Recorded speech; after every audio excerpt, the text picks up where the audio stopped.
Escaping the Maze of Thought, Part 2. By Xuefeng, life shines in obsession, but life falls in the same. Mixing up life with life is a thinking maze in life. Life is just a brief moment in the journey of life, yet this brief moment dictates the scenery of life's next journey. Due to a lack of understanding of the mysteries of life and space-time, people mistake life for the entirety of life, thus enacting life's tragedies on the stage of life. The material world is a manifestation of the non-material world, and life is a manifestation of life.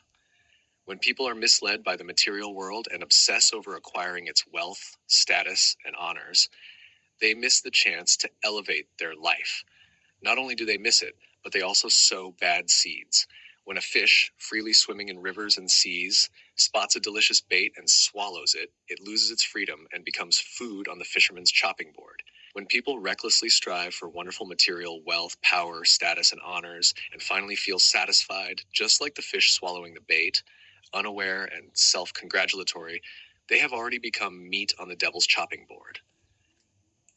Not to mention historical or foreign figures, but looking at the well-known individuals in the fields of wealth, power, and honor in modern and contemporary China, which one isn't like the fish that swallowed the bait? And looking at ordinary people, who among them has not been or is frantically swallowing the bait. To make one's life glorious, one must be persistent in making money, gaining power, status, reputation, or even in one's marriage, family, nation, political party, religion, ideology, truth, and ideals. As long as one is persistent, life can be glorious. However, when one is obsessed with certain things or concepts, the flower of life wilts, heading towards exhaustion and decline. Consider the phenomenon of men and women deeply in love, feeling the sky would fall without the other, thinking life meaningless without the other, insisting on marrying only her or him. This is called obsession, which brings a period of life's unforgettable romance and sweetness, reaching a peak of affectionate love.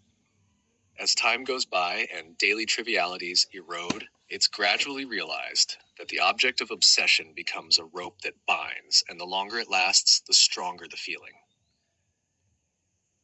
Because of the obsession, all other sceneries along the way were ignored.